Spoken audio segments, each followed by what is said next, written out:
in the building. If anyone comes in, let me know how my sound is in the chat. If anyone comes in, let me know how my sound is in the chat. And bear with me. Like I said, I have a sinus infection, and I've been taking medication for it, so my voice is a little bit raspy. If anyone comes in, if my sound is not okay, let me know in the chat. But I'm gonna go ahead and I'm going to let her rip. Um, and I decided to do this in the form of a story time because, like, I don't know, I went through quite a bit, and I'm just now getting to the point where a lot of things that I understand a little bit more clearly and I can speak about. So I decided to do this in the form of a story time. Um, Let me start here. I'm an artist, first of all. I went to school for it. So, of course, we know starving artists. And so, like, I had never, like, I had my whole goal throughout my entire lifetime, was to, start my own business, embroidery, graphic design, video. Uh, I can even do some sound and music. In a minute, I'm going to do my channel. Um, and I lived out of state uh, from my family, and and it was like I had got to the epiphany of my life, like where I had the perfect job. I had a contractual job where I was doing national training. So I got paid to travel, whether it be in city, in state, um, or, nationwide. As well, I only had one concrete day um, where I was stationary in the same place, and that was once a week. And whenever I had to travel or whatever, somebody filled in for me. So that was like the perfect job. And it was like whenever. It was like whenever a major event or whatever. So I stayed busy and I wore several hats for this company. So I stayed busy. And it was always moving, and it wasn't like every day I had to get up at 8 o'clock or every day I had to do this. It was like um I might have to do a gig for 2 weeks or whatever, and it was substantial. Plus, like I said, like my business was doing so well, and I always kept like 2 or 3 bedroom home, even though it was just me, um, because I always needed space for a studio and an office or whatever. So, I was doing so well. Instead of me contracting out the printed work, like the embroidery or different things to other people, the silk screening and different things like that to other people, I started purchasing my own equipment and I was setting up a studio. Social wise, I had my own organization, founded my own organization.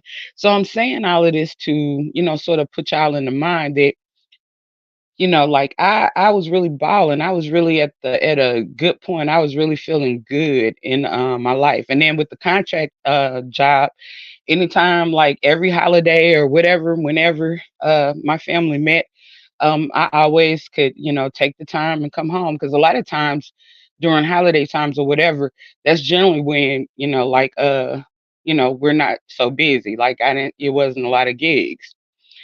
All right. So, my aunt, she gets sick out of a sudden. It's like 4th of July one year. And I sort of noticed that, she wasn't the same. So 4th of July one year, um, she seemed a little down or whatever. Then the next thing I know, like they're saying she went into the hospital and she was sick. So it was just she only has one son. And so basically, he was the caregiver. So from time to time, like the rest of my family, they probably go every weekend or every other weekend or whatever. And I would just go in gaps of like 2 weeks, 2 months. Well, the last time was 2 months. So my aunt eventually passed away. So I decided that, and this was in a different state from here. So I decided that, I was going to come here and spend like a month or two with my grandma to help her get over the grieving period. Because this was her baby girl. And this is also, she had already lost two children previous. So this is like the third child that my grandma had lost. So, I noticed some changes in my grandma. Um, and I thought it was just grief at first. So, and I'm saying that as well to say that, like, when my aunt, I took care of her. I helped, with her care, as well as when she passed. I really couldn't grieve. I had to stay strong for my grandma, and so you we were take my grandmother to the doctor and this and that, and they sort of had said dementia at first, but you don't. I was like, nah, nah, nah, nah. She doesn't have dementia. So I'm really like working with the doctors or whatever. And she even had people that came to the home, therapists and different things like that. And they always try to tell you the worst prognosis and or whatever. And if my grandmama, she pretty much was functional the entire, functional, functional. Like she could cook, she could still cook for herself. It was like she would have blocks or moments of forgetfulness and different things of that nature. So when I decided to go to DC, it was for a vacation because I kept my home. Now this is what 2, 3 years in. So I had kept my home for 2 years until like it started. People, it had gotten broken into twice or whatever. And I was like, let me just go. I'm gonna have to just go ahead and move. And then I'm spending all. I'm paying bills in two places. So I was paying bills in two places. And so, I finally went ahead and, moved my stuff because I just kept thinking I was gonna go back. I like just imagine just everything going good to everything going good. You're really living your life the way you wanted to, what you always dreamed, to, like having to let all of that go and having a whole different lifestyle, a life change. And I still and I the whole entire time and then being a 24-hour caregiver, 24 hours, 7 day a week caregiver. So like a lot of things hadn't registered. Like a lot of things, I was in a denial about a lot of things, a lot of things, a lot of things, a lot of things. Because my focus was caring for my grandmother and caring and trying to, get her better. Just like it became about my grandma. And so Um, when I went to DC, it was like I was burnt out a little bit. And then I was still, still in a denial. Like I was ready to get back to my life. I was ready to find a way to deal with my life. Bear with me. Phone ringing. Hope it doesn't take out my sound. But I was ready to get back to my life and uh I was still in denial. And so like when I say that, like, when I wanted to move to DC, that's because my job, the headquarters was there.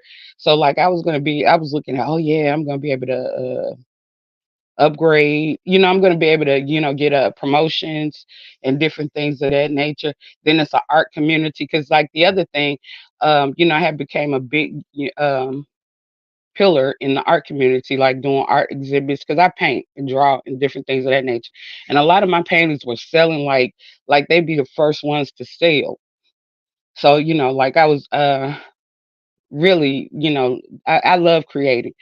I'm gifted and I don't know, when I'm not able to be creative, it's a void for me. Um like it's like a boredom or something. I have to create. I like to do anything with my hands, build stuff, make stuff, whatever. I'm just creative. And um and then I realized that there's no space when I also came back home. This is a grandma house. Grandma's 40-year-old house, 40, 50-year-old house. I mean, most of this stuff, like this is her house. It's like it's set up the way she wanted to be set up. So there wasn't a lot of space because most grandmas are not.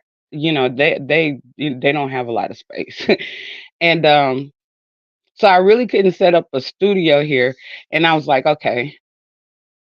And I really wanted, I was a little burnt out. And so I wanted to put pressure on my family. I was wanted to put myself back in a position where I could get back to my life and, and still be able to take time out to care for my grandmother, maybe like 2 months, like I was doing with my aunt or whatever, like, um, where I can do both. But I didn't realize that it was not going to be possible. So I was like, okay, I want to move to DC because, and when I went, it was like I'm gonna check everything out. I really wanted to go by my job and different things of that nature to sort of, get things in place or whatever, but I did not get to do that. And it was supposed to be a vacation. In my mind, it's like, I'm gonna go, I'm gonna have fun, I'm gonna meet these new people. And, when I come back, I'm gonna be refreshed or whatever. So, yes, I plan to be gone for like 2 weeks, whatever. 2 weeks. And it wasn't about being with VS or anything like that. It was mostly about, just taking a break, just, being able to do my own thing for a change. Because, like, when you're caring for somebody with dementia, it's hard to sleep at night. I had to like sort of barricade doors and different things of that nature, um, just to make sure it wasn't easy for my grandma to slip out. Um, you know, um, have to make sure my grandma didn't get up in the middle of the night and decide to go cook something and burn us up, or just different things of that nature. Make sure, make it. I don't know how to explain it, but it's a tedious process, and I didn't know anything about caregiver burnout at that time. But that's pretty much what I was experiencing: caregiver burnout. And then so after DC, we did the Mess Express and all of that stuff. And, this was the first time I had just really been on panels, done different things, but this was the first time I had ever, done the content creating type of stuff. And when we started the Mess Express, it was tedious. It's like, whenever, you had to sort of, whenever she was, whatever you were called or whatever, it's like, okay, I had to hurry up and get my grandma settled and all of this kind of stuff, review whatever we were going to talk about and go. And I didn't, and I was glad to do it because it was fulfilling some of my art side. Like it was giving creativity. It was something I felt it was the least I felt like I could do at the time to feel like I was back to my old life. All right. So when all of the little, a lot of things happened that I didn't like, and and I guess people could tell. And during this time, like I said, things like after I got back, my grandma began to decline. So, I was doing some graphics and stuff because that's, when we were fighting for support and trying to help bring Lady Nyca back up, put her back up on, like, because, she said she couldn't go any chats, they were bullying, abusing her, whatever. So, I'm a part of that. I'm fighting to help motivate Lady Nyca. So, I was doing some graphics, and that's how me and her ended up exchanging numbers. So a lot of times, we talk about little things on YouTube or whatever. Then it got to the point where I sort of felt comfortable, like Nika was an auntie or whatever, right? And so like she was asking me questions and different things about like uh like me trying to move to DC, and I'm telling her, no, that's not what it's about, or whatever. And at the time, I didn't realize I was still in denial. I didn't realize that, the caregiver burnout or anything. It's just that I had so many things going on. My grandma declining, so many things. It was just so many things, so many things, so many things. And, you can't really talk to a person with dementia. So, and some of the stuff that I needed to share, talk about, it's stuff that, I needed to share with my family, but it's like, I needed to process my thoughts as well. And so I confided, I talked to Lady Nika. I used to talk to Lady Nika a lot. And I know I was going through some things or whatever, but because, like, it was like, it was the feeling of, She was going through her little stuff, and I was going through my little stuff. Well, she's from the South. I'm from the South. Really, she's not that far. She's right up the road, right up the highway from me, in a sense.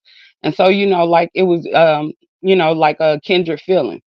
So, like I felt comfortable, like talking to her about certain things. She made me feel comfortable. I never thought in a million years that, she would sit there and record my calls and then turn around when she knows that it wasn't about VS. I kept emphasizing, this is not about VS. This is not about VS. And then turn around and then make it appear that it was about VS, or make it appear that, like I'm not going through what I'm going through. What I went through, caregiver burnout, people go through that. Instead she tried to make me look crazy and different things of that nature. And that was just so, like, I didn't find out, like, what, it's been 3 4 years now. I didn't find out until VS got back on Sean G's panel when VS played the phone call. So I'm talking about 4 years later. It's a lot of stuff VS said that I wasn't privy to, and a lot of stuff I'm just now finding out about. It's a lot of stuff. A lot of stuff I'm just not finding out because at that time, I wasn't in that headspace. Um, I had a lot going on, and really, technically, like I still do. I'm, grieving, trying to make sure this time give myself permission to grieve. Get myself all the way 100% together, all while rebuilding this new chapter of my life, because this was a major life change for me. So, sometimes, and just like it's holiday season. And so the other night, we were over there at Mahia's, and I don't know, something triggered me. Like I had been around Lady Nyca, and I was just sitting there like, how long is it going to take her for her to, like, is she really that bad of a person to not acknowledge what she did and then apologize? Because I didn't do anything to Lady Nyca to deserve that. I tried to be the best person I could to her. I'm really a good person. When I care, I care. I don't like hurting people. So, it's like I try to I just wonder, was she ever gonna, like, you didn't deserve that. I apologize, blah blah blah. But no. And so the other night on my haze, it's like I was triggered, and I just wanted to let her know that I was disappointed in what she did. I didn't. She knows I didn't deserve it. And while she was running around acting like auntie, because I had been warned, by proper bona fide warned a lot of us who Lady Nyca was, but we don't get that impression of her. I was like, maybe it's just, maybe it's some, I didn't get that impression of her, only to find out that proper bona fide, was right. And what really made me, I guess, what triggered me is when I heard that, that there was some doxing going on, and I see a lot of the same way that I feel like I was treated. I see other people getting treated that way. So I let Lady Nika know, like, she's, to me, she's worse. And while she tries to make it seem like it was all her, she does a lot of stuff. She does. I see now that that's who she is, and she does a lot of stuff. And pretty much I want, it's also like this in the state of Mississippi, whether in person or over the phone, it is totally illegal to record a person, whether in person or over the phone, and especially for torturous reasons. And that was a torturous reason. That was a torturous reason. Nobody could make me do that to anybody. I wouldn't have done anything like that to anybody. And just to know people knowing that you're going through all these things and stuff like that, because Lady Nika knew what I was going through, and for her to, not have any type of compassion at all. Because I mean, when she comes online and she's talking about her, what is it that she has? Well, her illness. People are compassionate towards her. They give her cash apps, everything. They're compassionate towards her. All right. But I mean, so you have to know that, like being a 24-hour caregiver, she had to know that that situation wasn't an easy situation. There's no way in the world that she could have not known that that was, and this wasn't like, that just wasn't an easy situation. And for her to do that, and a lot of these people like Sirius Bayless and a lot of these people running around, you know,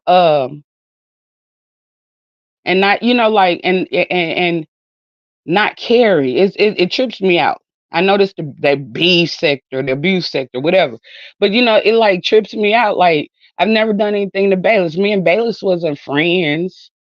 You know, um, if anything, I tried to help keep situations together in a lot of ways. But I don't know. I just wanted to like, you don't know how many times I thought about hitting Lady Nyca's link and getting up there and saying you owe me an apology at least, or like wanting to hear her acknowledge, oh, I did you wrong, I apologize. Because a lot of times that's all you may need. But then when you find out that people are doing it for malicious and torturous reasons and just to be mean, and when you find out that, you haven't done anything to them like that. I've never did anything to Lady Nika. Just like we were on Maha's panel and she calls herself reading me. Y'all know I'm not that type of person anyways. I could do it or whatever, and I really don't like to say ugly things. But y'all, like I could have said a lot of ugly things about Lady Nika. I could have said, but I don't like to hurt people. I don't think two wrongs make a right. And then at the end of the day, I have to sleep at night. I have to be able to live with myself.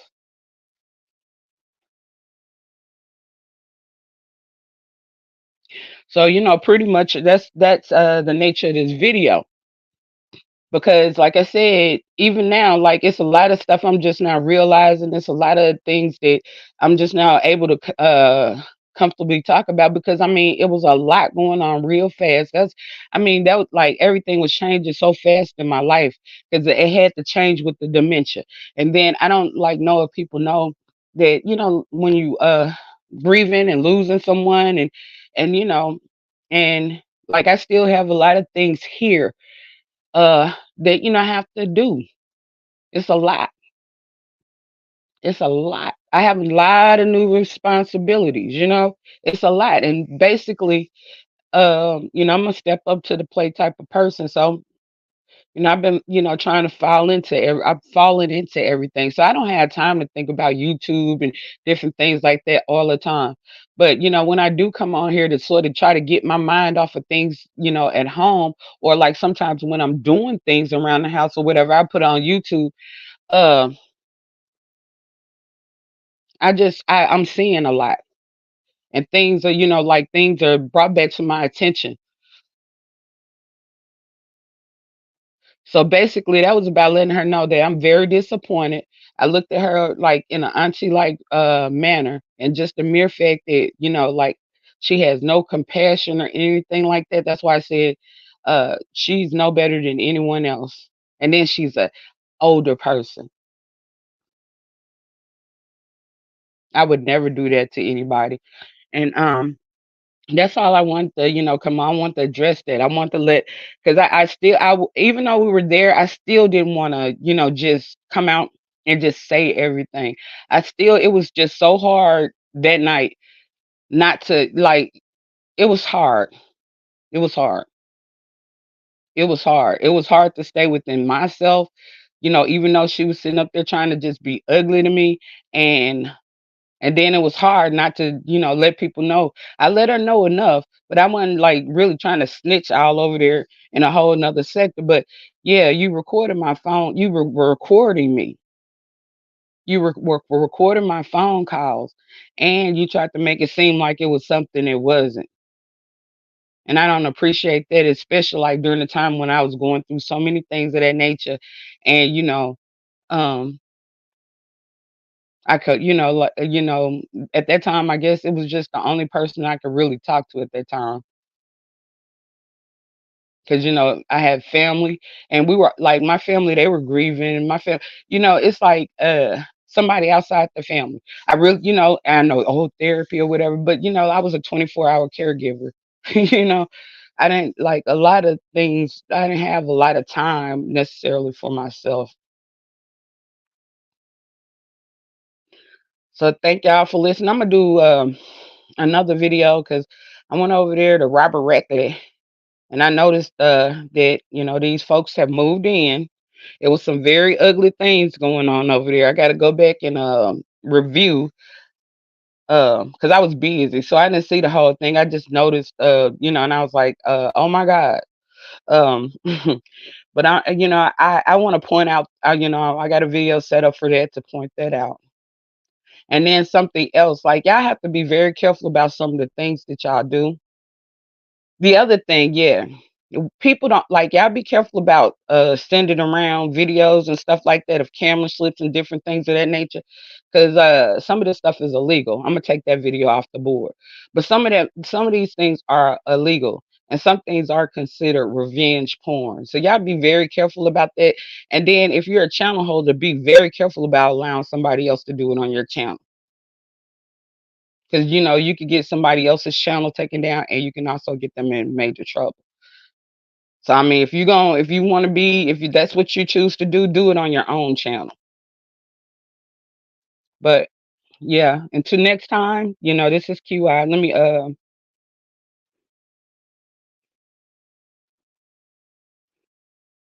salute to Dovey. Salute to Question Everything TV. Salute to Kwani, Exotic Queen, false advertising. How is this false advertising? I did a storytelling that went into what I wanted to say about Lady Nyca recording my phone call. So it's not false advertising. But I know how it is. Y'all trolling. I always got something to say. A lot of people got some severe issues out here, and I don't know what's going on. A lot of people are incapable of loving anybody else. I'm a gifted person. That just comes with it. We care.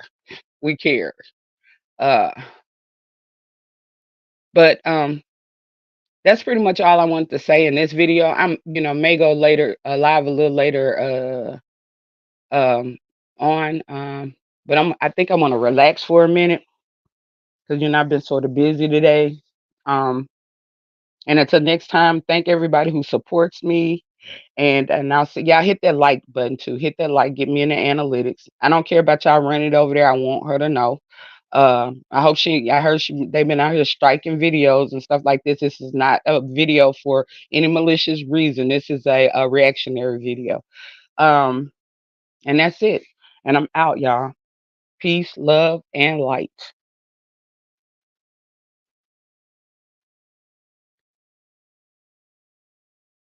Wait, wait. Okay, you said just so you know.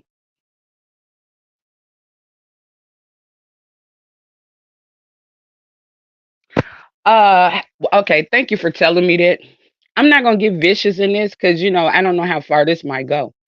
But I don't care about her calling me a drunk. I have plenty of reasons that like I enjoy drinking, I enjoy chilling, I enjoy all of that. I'm not a drunk, and I don't indulge in any weed or anything like that. I don't pop any pills, do any black tar heroin. I don't scam anybody. I'm not a con artist. I don't lie to people. I don't try to hurt people. I'm not out here attacking younger black women just simply because I have insecurity issues. Uh so I don't care what she says. She can never, like I said, there's a lot I could say about her, but she could never. I even said that night, she's sitting over there acting like she's a good person when it's evident that she's not. I'm truly a good person. I truly have a heart, and I truly have a soul, and I try to act my age. So there's that. Y'all gotta look at who sometimes it's not even worth worth. You have to look at the messenger. You have to look at the person that's saying something. Because a lot of times, like it's not even worth responding because you really see that they're projecting and that they are the ones that have the issue. And that's pretty much what that is. She's the one with the major issue. It took me a minute to see it. Because I mean, she could fool a lot of people. Like I was fooled. Popular Bonafide was fooled, and that was the whole purpose of everything. I was at home watching television, chilling. I got triggered and it was in the chat. And the only reason I hit the link is because she jumped up there and wanted to start saying something. But that's what she always felt and meant. I ain't gonna say she felt and meant that, but like she has an issue with me.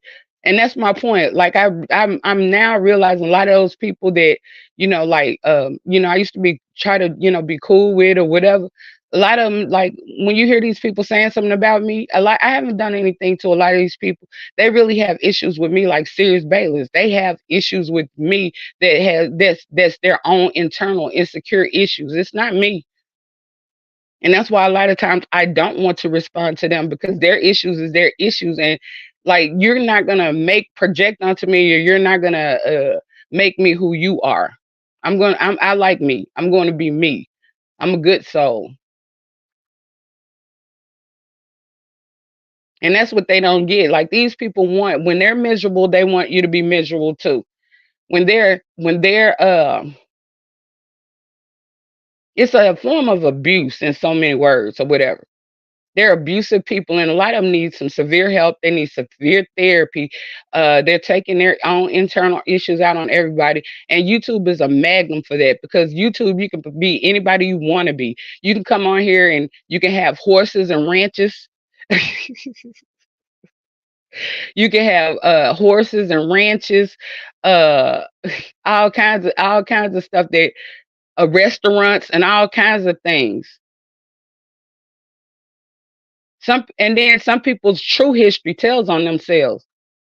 It's a difference between belittling and then because like it is what it is with me. It is what it is with me.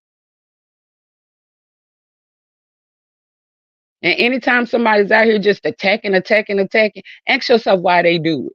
Because if a person is not that important to you or whatever, you're not gonna do that. And that's what I had to tell myself too. It's like, why did she choose to do that to me when I was trying to help her? I was trying to help her.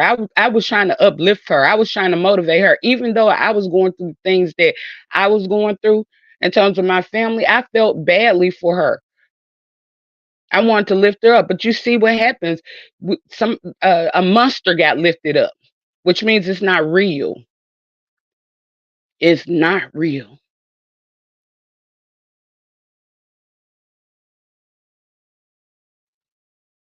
Yeah, I drink a lot of different things. I might come on here like like I've been through things. I've been through things. Something like that a lot of people just haven't been through or whatever. Or some have.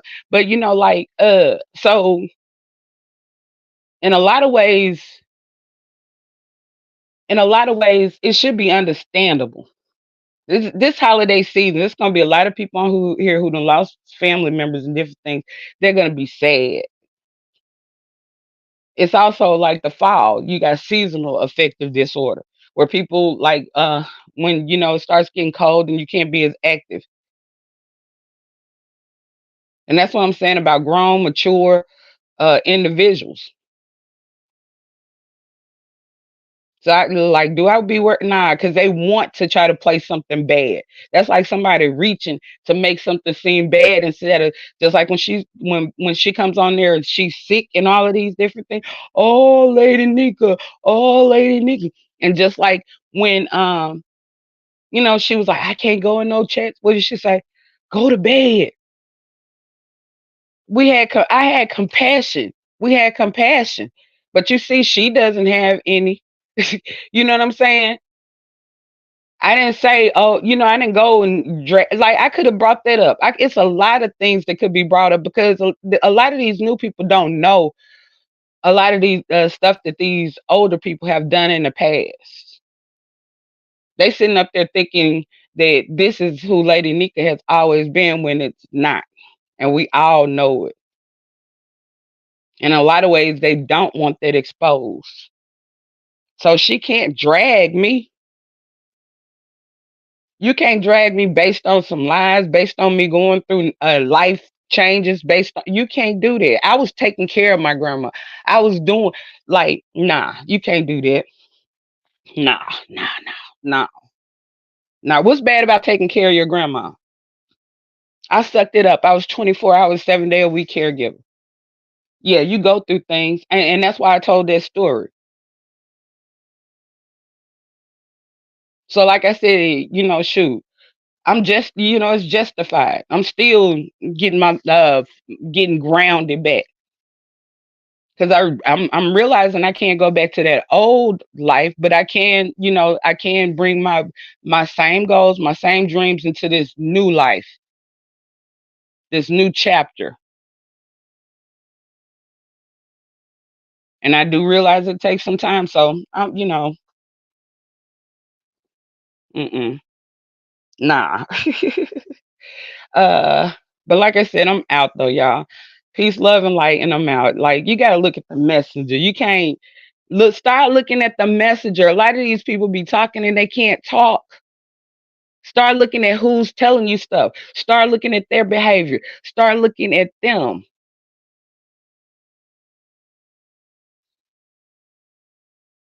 And I'm not gonna sell my soul, or I'm not, nah, I ain't buying in. But I'm out though for real, y'all. Peace.